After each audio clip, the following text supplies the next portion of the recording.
Elias é alguém que vive em fidelidade e intimidade com Deus. Elias desfruta de uma relação viva de intimidade com o Senhor. E como relacionar o sofrimento com a fidelidade a Deus? Nós sabemos que podemos colher sofrimento por causa da nossa infidelidade. Há um princípio espiritual da semeadura e da colheita. E semeando infidelidade, nós podemos colher sofrimentos. Nós também podemos sofrer por causa da infidelidade de outros. Esse é o princípio da solidariedade da espécie humana, o princípio da solidariedade do corpo. Nós experimentamos isso o tempo todo. Sofremos por causa da infidelidade de outros, por exemplo, autoridades, pais, filhos, patrões, empregados, vizinhos, familiares, antepassados.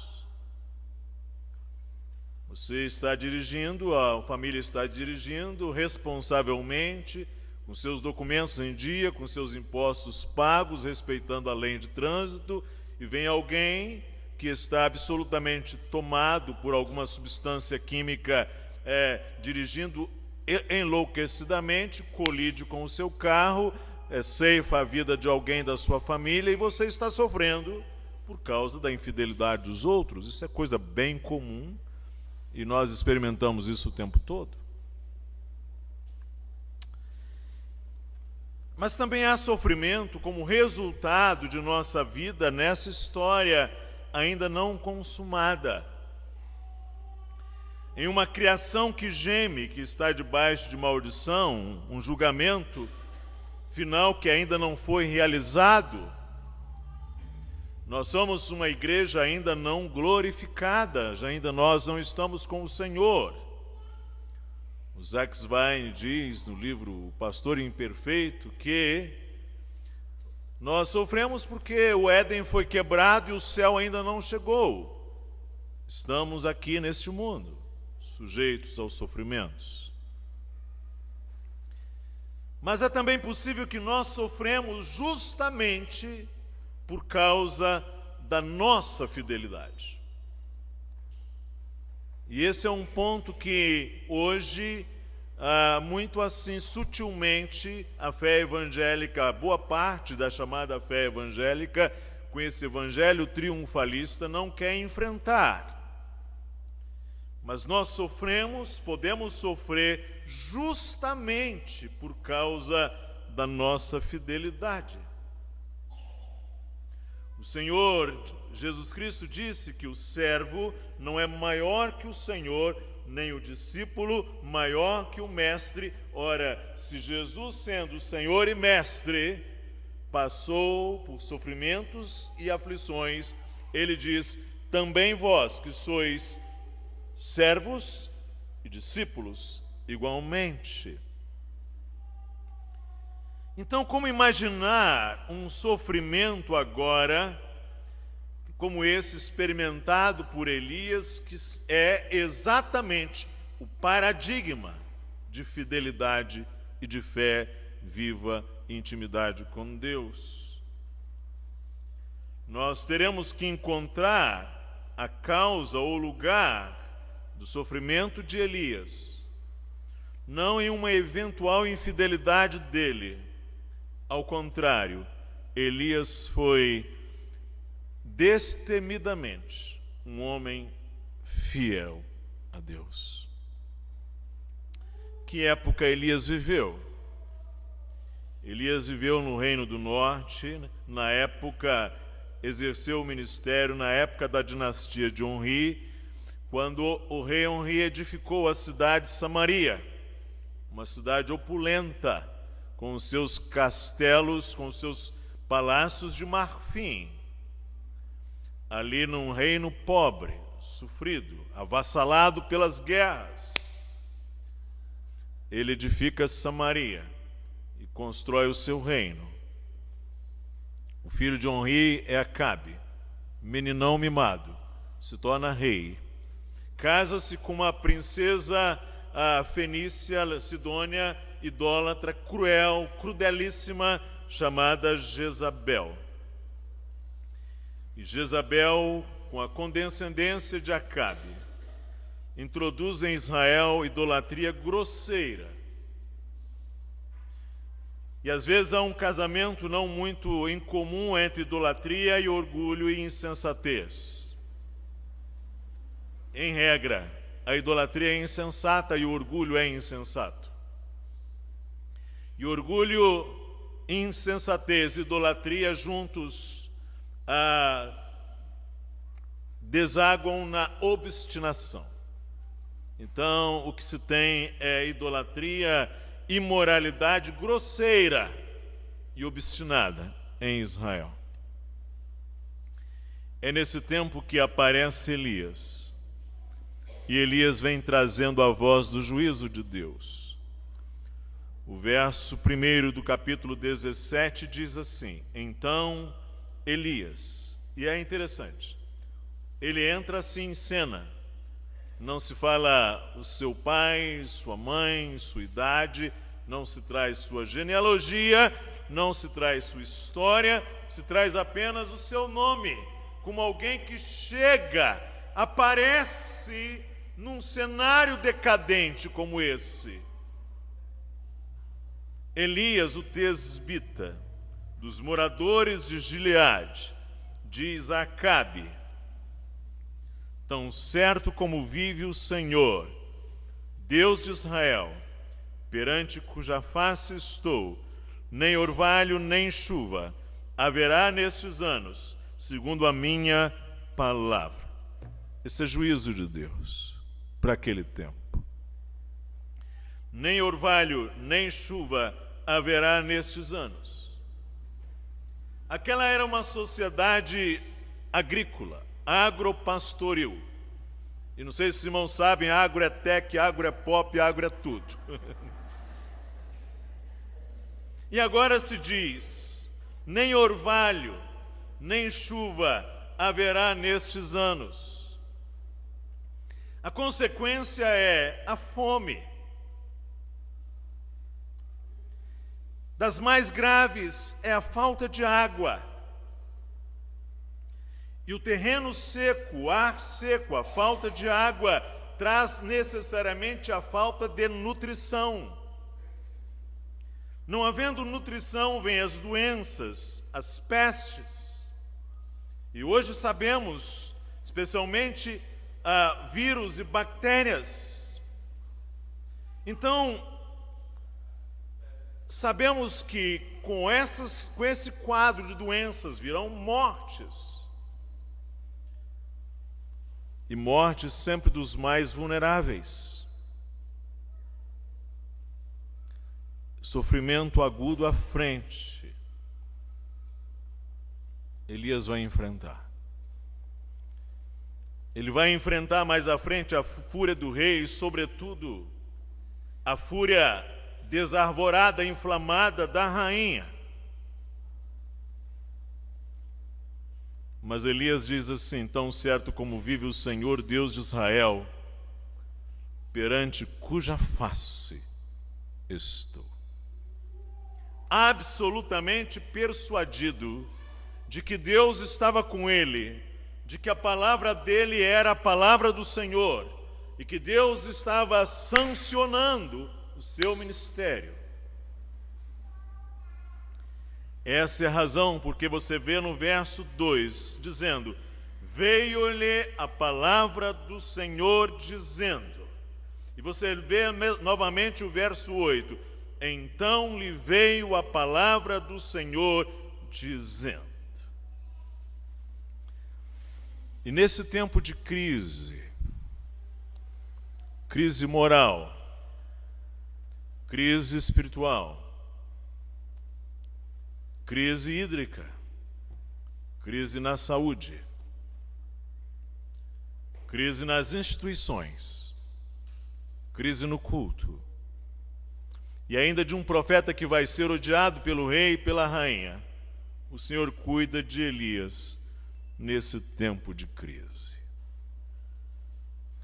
Os versos 3 e 4, o Senhor disse a Elias assim: retira-te daqui, vai para a banda do Oriente, esconde-te junto à torrente de Querite, fronteira do Jordão.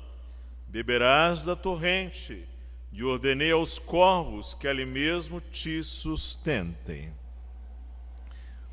Elias foi e fez segundo a palavra do Senhor, retirou-se junto à torrente, e os corvos lhe traziam pela manhã pão e carne, como também pão e carne ao anoitecer, e bebia da torrente. Esses são os elementos que Deus usa para sustentar Elias. Um pequeno ribeiro, uma torrente, uma fonte, água. Naquele tempo, claro, uma fonte pequena, mas suficiente para ele beber. E corvos, que traziam alimentos. Mas, diz o verso 7, que a torrente secou, porque não chovia sobre a terra. E aí vem novamente a palavra do Senhor a partir do verso 8 dizer: veio a palavra do Senhor dizendo: dispõe-te e vai a Sarepta, que pertence a Sidom, e demora-te ali, onde ordenei a uma mulher viúva que te dê comida. Deus diz assim: Elias agora sai de Israel, vai lá para o norte, curiosamente para a terra de Jezabel. Há lá uma mulher viúva para sustentar você nesse tempo. Quais os instrumentos ou meios que Deus usa para sustentar Elias nesse tempo de crise aguda? A pequena torrente de Querite, corvos, uma viúva gentílica, fenícia, uma viúva. Naquele tempo não se tinha garantias para as viúvas, nenhuma, nem hospital, nem pensão, nem auxílio, nada disso. Elas estavam entregues à sua própria iniciativa e possibilidades. E ela era gentílica e vivia numa região empobrecida. E para complicar a situação, ela tinha um filho pequeno. Aí o verso 10 diz que então se levantou Elias e foi para Sarepta. Chegando à porta da cidade, estava ali uma viúva, apanhando lenha. Ele a chamou e lhe disse: traze-me, peço-te, uma vasilha de água para eu beber. Ela tinha um filho, estava apanhando lenha.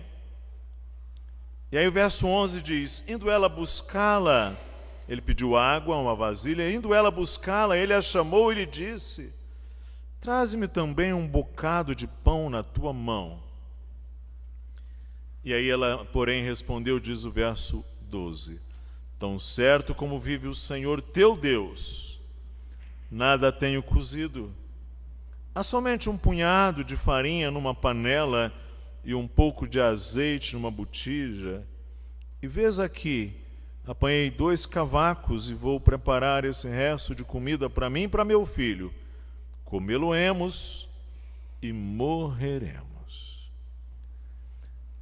É exatamente aí que Deus vai enviar Elias. Para uma mulher viúva, não do povo de Israel, num lugar remoto, pobre, colhendo 2 gravetos, para preparar um pouquinho de farinha com azeite, para ela e seu filho. E ela estava aguardando a morte. É muito interessante isto. Ela diz: eu e meu filho vamos comer esse azeite, vou preparar isso, vou fazer um cozido, nós vamos comer e morrer. São os limites humanos e a realidade da morte, que aliás é bem democrática. A morte alcança crianças, adultos, velhos, brasileiros, suíços, americanos, ricos e pobres, eu e você. Não existe ninguém blindado, disse minha irmã essa semana passada. A morte é uma realidade para todos. E o que Deus vai providenciar para Elias? Água e pão. Lá no ribeiro de Querite, lá junto aos corvos, água e pão. E agora, farinha e azeite. Um pouquinho que se tem na botija, um pouquinho que se tem na garrafa. E aí diz o texto, então, Elias vai dizer os versos 13 a 16. Então lhe disse Elias: não temas. Essas coisas são muito interessantes. Porque tudo que ela tem é temor, é medo. Medo de morrer, medo de perder o filho, medo de ambos morrerem. E Elias diz: não temas. Vai e faze o que disseste, mas primeiro faze dele para mim um bolo pequeno e traze-mo aqui fora. Depois farás para ti mesma e para teu filho. Porque assim diz o Senhor, Deus de Israel: a farinha da tua panela não se acabará, e o azeite da tua botija não faltará, até o dia em que o Senhor fizer chover sobre a terra. Foi ela e fez, segundo a palavra de Elias. Assim comeram ele, ela e a sua casa muitos dias. Da panela a farinha não se acabou, e da botija o azeite não faltou, segundo a palavra do Senhor por intermédio da viúva. Você observou? Essa viúva estava aguardando a morte, catando os gravetos, aguardando a morte. E por alguma razão, Deus envia lá o seu profeta à casa dela. E eles agora são sustentados por causa dele. Deus sustentou a Elias e por causa dele também a viúva e seu filho. E o destaque aqui no verso 16. A farinha do cereal não se acabou, e o azeite de oliva na botija não faltou. Eles são sustentados. Mas aí acontece um episódio, que está nos versos 17 a 24. Depois disto adoeceu, e doenças de meninos, de crianças, numa época assim, eram coisas muito comuns. Morte de crianças em contexto assim, são comuns demais, como você sabe, não é? Nos países árabes, na África, crianças morrem nesses contextos, aos borbotões, assim.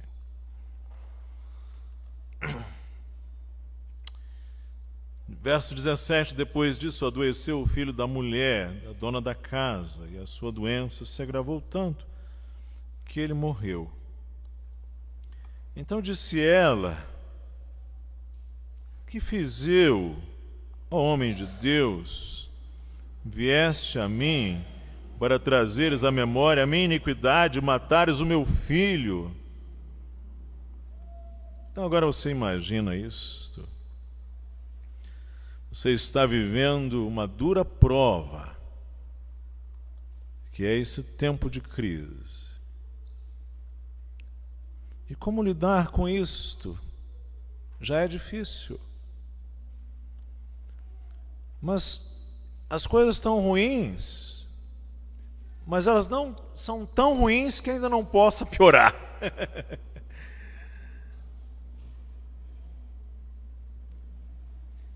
Adoece o filho da viúva gravemente e morre. Bem, eles iam morrer lá atrás. Eles diziam, vamos fazer essa farinha, vamos fazer esse azeite, nós dois vamos comer, vamos morrer. São sustentados muitos dias. Mas agora a criança adoece, morre, e ela diz assim: Elias, você é o culpado. Foi você que veio aqui para trazer à memória a minha iniquidade, matar o meu filho, para Deus matar o meu filho. A coisa é grave e você ainda é apontado como motivo do problema ou da adversidade. Então, preste atenção nisso. Elias é fiel, Deus traz o juízo, o tempo é de grande dificuldade, passa-se por privações imensas, mas ainda assim a graça se manifesta na farinha e no azeite. Deus está sustentando. E vem uma prova, e você ouve a frase: você é o culpado disso.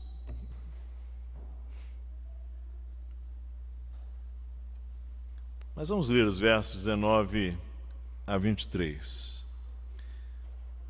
Ele disse, é extraordinária a forma como Elias lida com isto, porque essa não é a maneira usual de se reagir a um ataque desse. Ele disse, dá-me o teu filho. Tomou dos braços dela e o levou para cima ao quarto, onde ele mesmo se hospedava, e o deitou em sua cama. Então clamou ao Senhor e disse, ó Senhor meu Deus, também até a esta viúva, com quem me hospedo, afligiste, matando-lhe o filho. E estendendo-se 3 vezes sobre o menino, clamou ao Senhor e disse, ó Senhor meu Deus, rogo-te que faças a alma deste menino tornar a entrar nele. O Senhor atendeu à voz de Elias, e a alma do menino tornou a entrar nele, e reviveu. Elias tomou o menino e o trouxe do quarto à casa e o deu à sua mãe. Ele disse, vê, teu filho vive. E aí Deus será glorificado na fidelidade de Elias. O verso 24 diz, então a mulher disse a Elias, nisto conheço agora que tu és homem de Deus, e que a palavra do Senhor na tua boca é verdade. Deus foi glorificado na fidelidade, na atitude de Elias. Elias tem uma oração viva, a oração da fé. O apóstolo Tiago vai dizer que Elias orou com fé. Elias é marcado pela essa fé viva que caracteriza as suas orações. Isto é, então, resultado, porque o Senhor será glorificado. A mulher disse, nisto conheço agora que tu és homem de Deus, e que a palavra do Senhor na tua boca é verdade. Eu quero trazer algumas palavras para você considerar. Primeiro, conserve na crise um espírito reto diante do Senhor. Isso é um desafio. A fidelidade, um espírito reto. É preciso saber viver o tempo de privação. É preciso saber viver o tempo do pão e do azeite.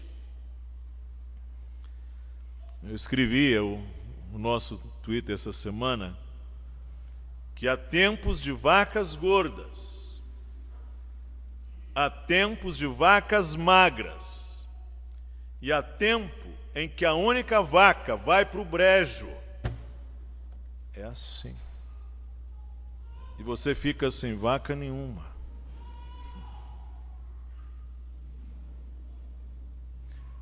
Conserve na crise um espírito reto diante do Senhor. E você vai descobrir que isto não é fácil. Segunda coisa para você se lembrar é que a dor e o sofrimento podem distorcer a visão e comprometer a qualidade das relações. A dor e o sofrimento, às vezes, distorcem as visões, a clareza da visão. A dor e o sofrimento, às vezes, comprometem a qualidade das relações. Sabe, irmãos, Jesus diz assim, nos dias de Elias, havia muitas viúvas em Israel, mas Deus enviou o seu profeta à casa de uma viúva, lá na terra gentílica. Jesus está dizendo que uma mulher não israelita, não do povo da aliança, teve um privilégio.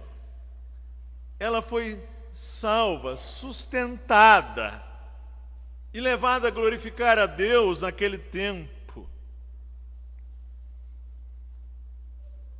Mas aí vem a morte, a doença e a morte do seu filho. E a morte, a dor e o sofrimento fazem assim, reduzem os focos. A pessoa sofrendo fica com o foco reduzido, estreitado. Essa é uma razão porque os hospitais são lugares de baixa tolerância. A pessoa, quando está sofrendo, reduz o foco. E a viúva perde naquele instante. A dor é tanta, a conexão com a experiência da graça. E ela assume desproporções. E nesse instante você pode fazer como Jó, lançar palavras ao vento. As pessoas sofrendo, elas lançam assim palavras ao vento. Tamanhas as suas desproporções. O que eu fiz a você? Você veio aqui trazer à memória meus pecados, matar meu filho.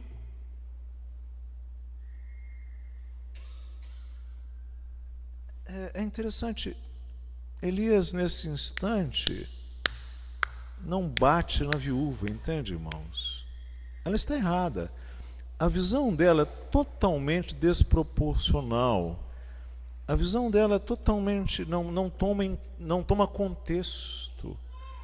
Nem lembra o tempo em que ela estava lá com os 2 gravetos na mão, catando um pouquinho de lenha para cozido e morrer. Ela perde o contexto. E naquele momento, Elias não chega para o confronto. Porque não é o tempo. Porque é uma sabedoria em não pisar a cana que já está moída. nem apagar o pavio que já está fumegando.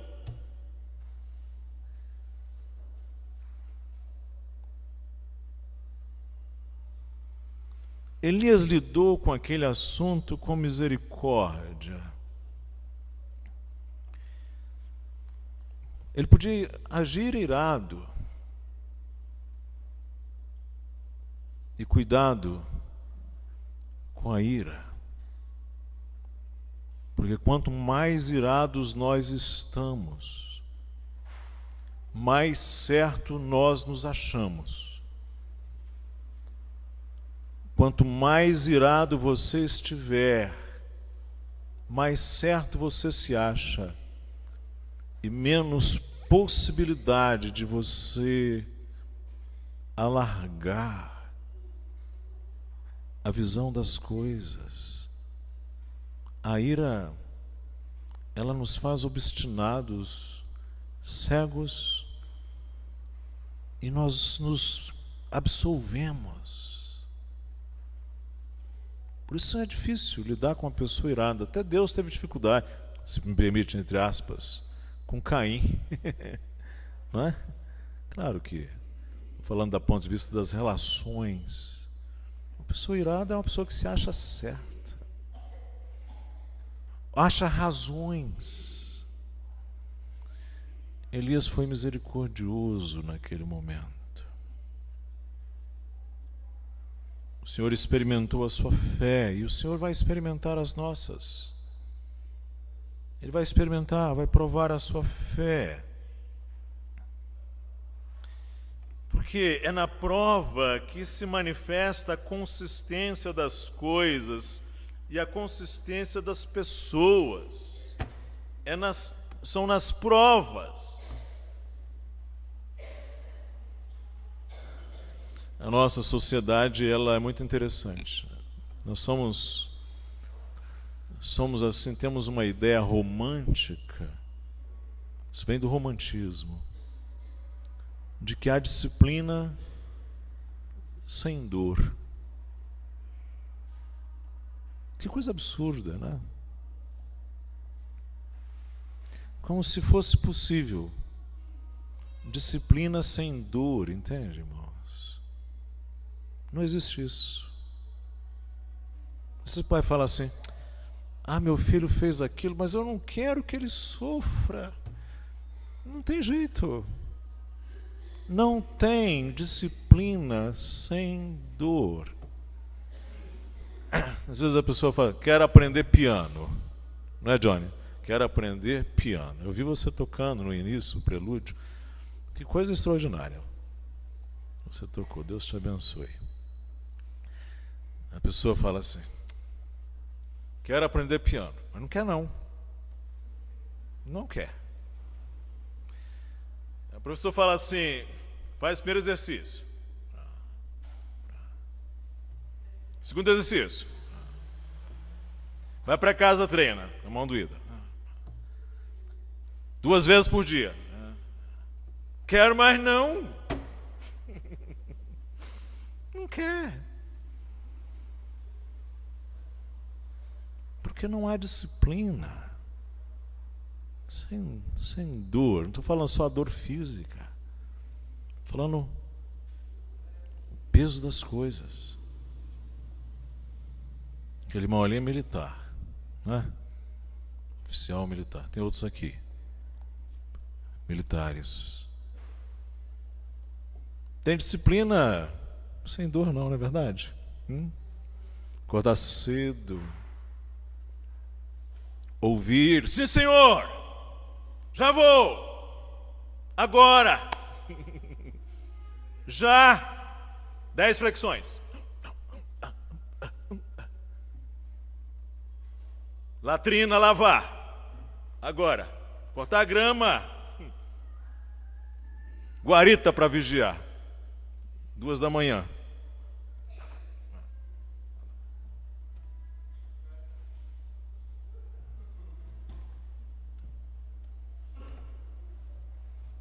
Tolice você achar que se disciplina sem dor.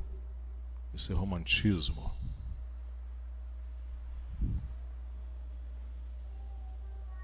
provação da fé, o apóstolo Paulo vai dizer, produz esperança e nos faz mais fortalecidos e nos torna mais aperfeiçoados.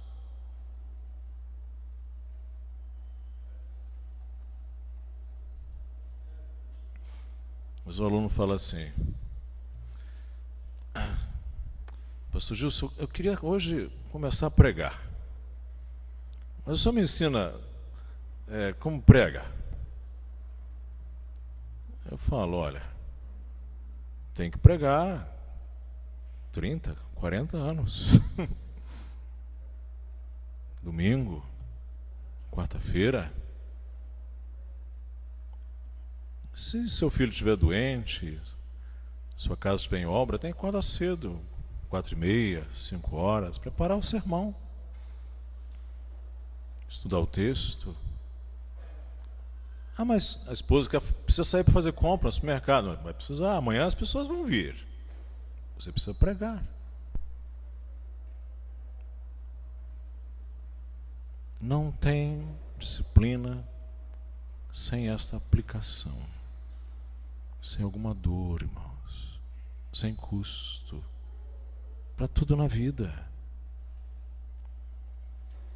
Mas é nessas provas, são nessas provas, que a nossa fé é experimentada, provada, como a de Elias.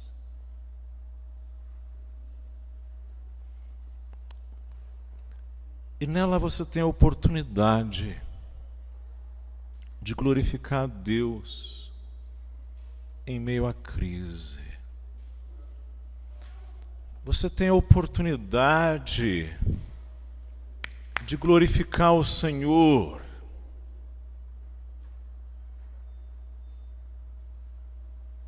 nesse tempo em que tudo é tão adverso, tudo é tão difícil, em que tudo parece remar contra você. É um tempo em que Deus pode ser glorificado por meio de você.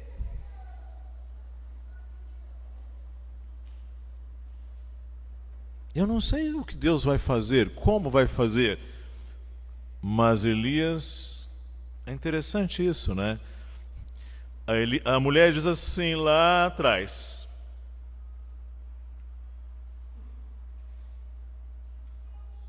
ela diz assim, homem de Deus, tão certo como vive o Senhor teu Deus. Ela fala isso. A criança, vem o sustento, o azeite, a farinha, o sustento. A criança adoece, morre. Ele é o culpado. Trouxe morte para minha casa. Elias ora. É uma oração ao mesmo tempo misericordiosa e compassiva.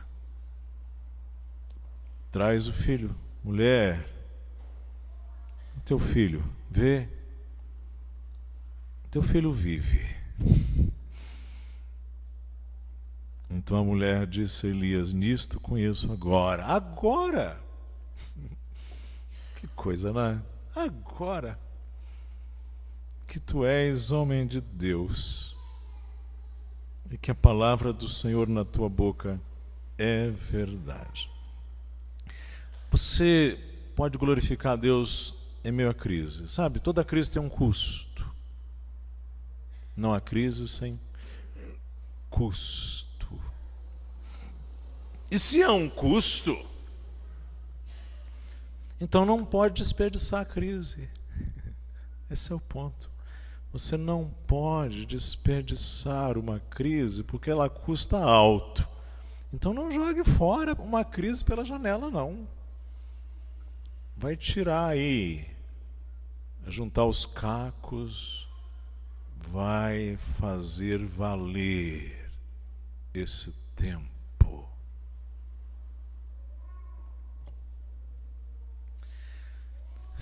Jesus Cristo uma vez foi chamado de Elias. Perguntou lá em Cesareia de Filipe: